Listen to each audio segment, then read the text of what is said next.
Hello, everybody, and let's welcome to this program Governor Andrew Cuomo, a candidate for mayor of New York City. Good evening. Good afternoon, Governor. Good afternoon. Good to be with you, Jorn. I apologize for a few words in Russian, but I have to say it. Дорогие друзья, включите субтитры, и вы будете более или менее иметь представление о том, о чем мы здесь говорим. Это все можно сделать в YouTube, и я думаю, что, может быть, 9 часов я проведу просто перевод и анализ этого разговора. А пока все будет по-английски. Спасибо вам большое, и, пожалуйста, настройтесь на разговор. Yes, I'm done with the Russian. Okay. So listen, as you can see, New York quilt, American quilt is kind of boundless. And here you are in a corner where we have New York Republicans, New York conservatives, people who are great patriots. And I can tell you that among us are all creeds, all colors, all you peoples of former Soviet Union and beyond. So people are Muslims, Jewish faith, Russian Orthodox, Polish, Ukrainian Catholics. They are all here, and I apologize if I left someone out. And of course, a Muslim part also. I'm from Uzbekistan myself, being Jewish, and my parents came from Ukraine, as you know, should be stated, during World War II.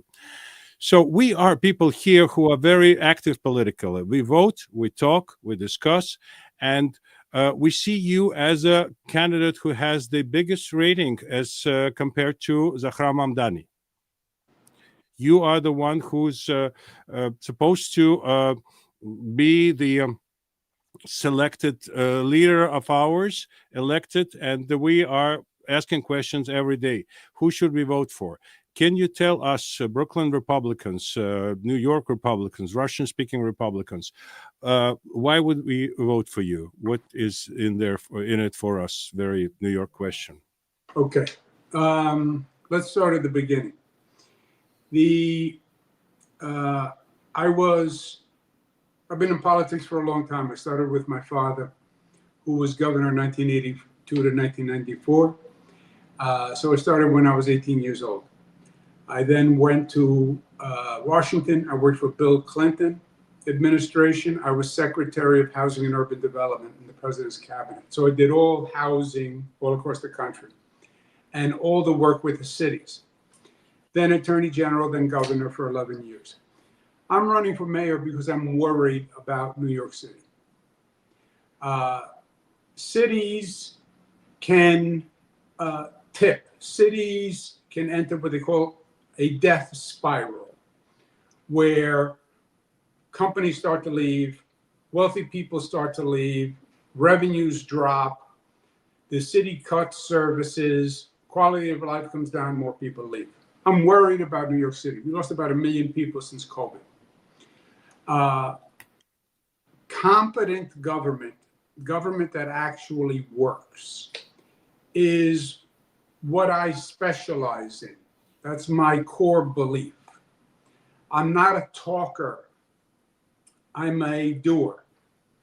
When I was governor for 11 years, I represented Democrats and Republicans. Remember, governor, you represent the state. The state is almost 50-50 Democratic Republican. You know, we've had Republican governors. You can elect a Republican statewide. You can't do it in New York City, but you can do it statewide.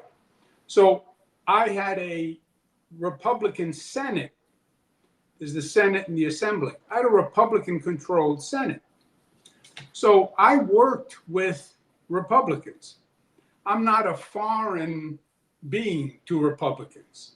I was governor. I represented the entire state. Half the state are Republicans.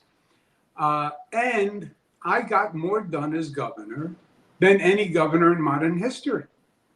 I balanced the budget 11 years in a row. Never happened since.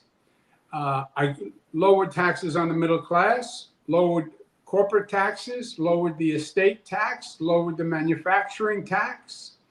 My spending rate was only 2% year to year, which is one of the lowest ever. And I got laws passed that had never been passed before, minimum wage, free college.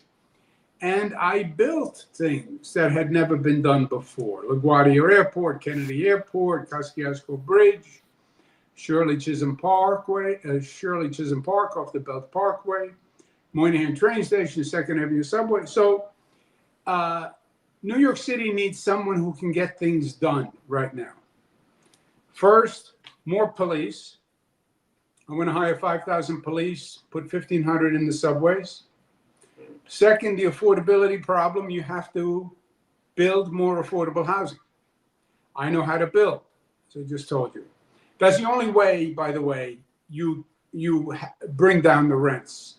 There is no housing fairy, freeze Sure. the rent.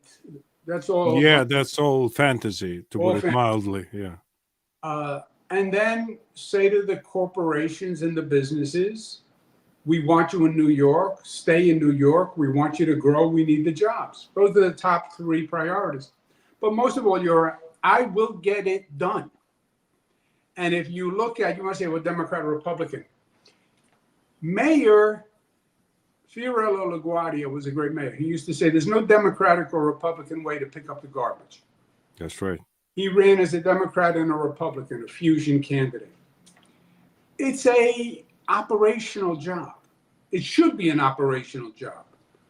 Run the schools, run the fire department, run the police department, clean the streets, basic rules and regulations, build housing. That's the job. And you don't get into major ideological Democratic or Republican divides. No, that's absolutely important for us to hear, because what we hear from Zohran Mamdani, who is dangerously close to a victory in this election, and I don't want to kind of crow too much about that subject, but it's all our fight. It's fight every moment. We fight for a better candidate for against Zohran Mamdani. We are people who know socialism, not from the books. Not just from the books, but we lived it and we escaped it, and we here to live in America the way we pictured it long time ago. We are open to progress. We are open to things that better our life, but we don't want socialist experiments here because we don't want a fire in the kitchen. You may try, but we know how it ends, right? Well, so how come the socialist ideas blooming right now, like so wildly in New York City, and Zohran Mamdani and his team of AOC or Bernie Sanders, they got 13,000 people in Queens, New York, in Forest Hills this Sunday, and it was not a single American flag there. Yeah, no, you have a civil war going on in the Democratic Party. They don't like to talk about it. You have an extreme left, the far left, who call themselves democratic socialists. They're just socialists. Bernie Sanders, AOC, Mamdani is their banner carrier in New York. And this is happening all across the country, by the way. And the far left of the Democratic Party is fighting with the moderate Democrats. I am a moderate Democrat. Common sense, practical, effective, competent, but moderate. They are socialists. And I think he would kill New York City. You can't have a socialist mayor of New York City. The companies would take off. Anyone with wealth would take off. You'd have no job creation. They're also anti-public safety. He's anti-NYPD. He called the New York Police Department racist, wicked, and corrupt. Because they believe the police are a government oppression vehicle. So he wants to decriminalize prostitution, because sex work is work, he says. He's never managed anything. He's never had a job. He was a rapper for a period of time. I cannot take it And seriously. I'm this sorry. would be, yeah, this would be his first job. And I say he's dangerously inexperienced because, look, I was governor. Uh, any day, anything can happen. Mass murderer, shootings, health crisis. Can you imagine him as mayor of New York? Yesterday was the anniversary of Hurricane Sandy. I don't know if you were there for Hurricane Sandy. I was here. Yes, I'm here for since 1999 in All New right. York and in the country since 1996. 50 people died in Hurricane Sandy. And Mike Bloomberg was the mayor. He knew what he was doing. I knew what I was doing. We had the swift water rescue boats out. We had the high axle vehicles out. Still, we lost 50 people. You have to know what you're doing. There could be another terrorist attack. He's going to be the mayor? Makes no sense. Ideology is death to the city. What's important, if you look, of course, schools are important, security is important, the social safety net is important, but enterprise is what feeds it all. You cannot do in our society, in capitalistic society, you cannot do anything for nothing. That calls for it's a violence. It's you cannot force people to work for less than they would be willing to work for. That's socialism. That they give you the price and you deal with that. That's it. But what do you think? What would be a good chance? And enterprise and entrepreneurship is the future of our children here, of our families here. Good jobs don't grow on trees. There's someone who's hiring. There's someone who's providing the jobs. Someone who's picking the best. Someone who's picking the rest. So this is how we roll here in the city. So what would be your plan if we look a little bit forward and talk about the entrepreneurship and business atmosphere in the city? Because now, there's talks of bankers and one percenters and this and that. I think it's poison too. I don't belong to 1% of New Yorkers. I'm not rich at all. A lot of my viewers, most of us, if not all, are not crazy rich. But we know that the wealth indeed trickles down. Prosperity, sorry, this is gravity. This is nothing. There are people who are entrepreneurial and people who like to come work 9 to 5. Yeah. So how do you see the balance? How do you see the movement ahead? Well, when they talk about demonizing the rich, and he's chasing the rich out of this state. There are people preparing to move in anticipation of him winning. You're the top 5% of wealth in this state. Top 5% of the richest New Yorkers pay 50% of the taxes. 5% pay 50%. If you lose half that 5%, you have a fiscal catastrophe. You can't be taxing. He wants to have the highest taxes in the United States of America. They're already moving to Florida. Nobody will stay. And he wants to tax as a punitive measure. He wants to punish you for being wealthy. Yeah. That's the socialist ideology. You're going to be punished because you're wealthy. I had an experience. I was governor. I worked for 2 years to get the company Amazon to open a headquarters in Queens. Right. 25,000 jobs. Average salary, $150,000. In Long Island City, Queens, on a site that was vacant for 40 years. I get them to come. I make a deal with them.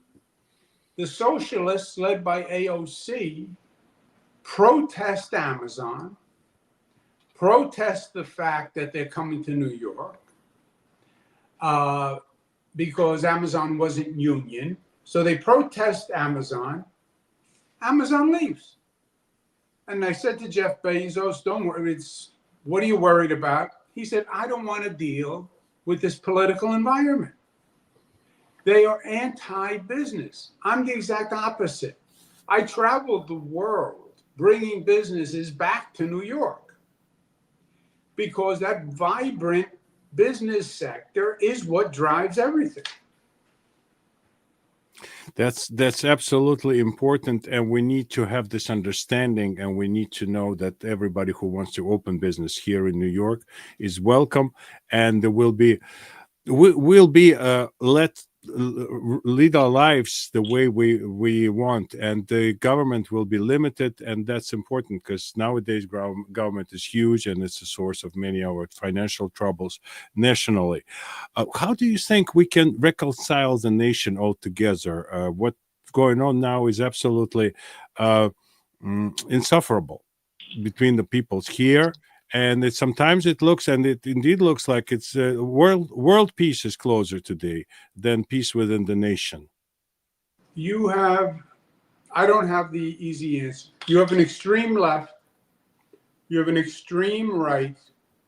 Most Americans are in the middle, and they are alienated by the far left and the far right. And that's the problem with the country right now. They are just alienated. So I'm a moderate Democrat. I'm experienced. I got this city and state through COVID, which was very difficult. I built things all over. They know that.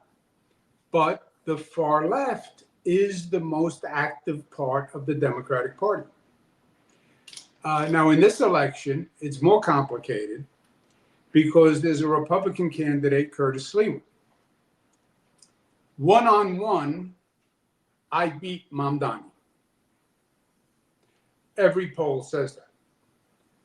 With Curtis Sliwa, the Republican, Mamdani wins. Because Sliwa gets about 10 points. Otherwise, those 10 points would have gone to me. Sliwa in the race, Mamdani wins. Period. Go on Poly Market. You can bet right now. The Republicans tried to ask Sliwa to get out for the good of the city. He refused. Trump himself said that Curtis is not ready for prime time. And a vote for Curtis is a vote for Mamdani. But that's where we are now. Yeah, that's a very stark choice for people, because people love the Red Beret. People love what Guardian Angels did for the city, and the reputation of Curtis is speaks of himself, of itself. What do you think? Would when you become a mayor, would there be a room for him in your administration? Look, I've never had a conversation with the man. Only time I talked to him was on the debate stage. Yeah. He's never tried to have a conversation. But I'll tell you, I know who he is. I'm a New Yorker all my life. And I know all the stories. There are stories that you probably don't even know, by the way, about him. But put that aside. Eric Adams was the sitting mayor.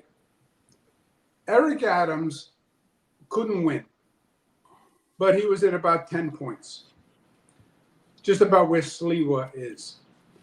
Eric Adams dropped out of the race and endorsed me as the sitting mayor and said he was doing it because he wanted to make sure Mamdani didn't win. That is such an act of selflessness and citizenship and loyalty and honor. You have the flag behind you. Yeah. That's what it's supposed to be about. Sitting mayor steps out, says, I'm going to support Cuomo because we have to beat Mamdani and I don't want to split the vote. Sliwa does the exact opposite. He's staying in. No way he can win. No way. Anyone who wants to bet me anything on Sliwa winning I will bet. No way he can win. He's going to make Mamdani the mayor. So a Republican is going to make Mamdani the winner. And the Republicans are going to have to explain how they elected a communist. Now, well, I'm a Democrat. Yes, I'm a Democrat. But I am not an extreme Democrat. I'm a Democrat who was your governor for 11 years. I cut your taxes. I built you airports. I sent more state police when crazy de Blasio was cutting police. I was sending more state police. I represented you as a New Yorker. And you look at my agenda, Republicans support my agenda. More police, better relationship with the corporate sector, more jobs, cut taxes, build affordable housing, and clean the place up. That's what I'm saying. There's no ideology here. Yeah, I was just told we have time for one more question only. So yesterday, our city council member representing our district, Ina Vernikov, spoke in your support. She endorsed you, being a Republican and being pro-Trump, sort of irrevocably for Trump. And Donald Trump himself said that he'd rather deal with the New York mayor being a Democrat rather than a communist. Would you take it as an endorsement? I'm running as an independent, so I wouldn't accept endorsements. But look, President Trump is from Queens. I'm from Queens. We know each other a long time. And by the way, he supported me in the past. But yes, he has said, the president, God bless him, he speaks his mind. Curtis Lee was not ready for prime time. Which, by the way, even if you know Curtis and you like Curtis, on what theory does he have the credential to be mayor of New York? What has he ever run of that magnitude? You have to deal with Washington, you have to deal with Albany, but put that aside. Trump said Curtis is not ready for prime time. The key is not to elect a communist. I respect your councilwoman because, the easy knee jerk is, I'm a Republican, I'm going to vote for the Republican. All right, but think a little bit. Think. You're not voting for a Republican. You vote for Sliwa, you're voting for Mamdani. That's what you are really doing. So let's at least be honest. And then when Mamdani's mayor, then we'll see what people say. Governor, thank you so very much. And thank you for bringing balance and clarity into this whole situation, which is very hard on us here, people who are patriots, who want to save their hearts, save their souls, and speak their minds. And it's very gracious of you to come to the stream. And dear friends, we'll talk about it. We'll vote our conscience. We will do the right thing. Thank you, Mr. Cuomo. Thank you. Thank you for having me.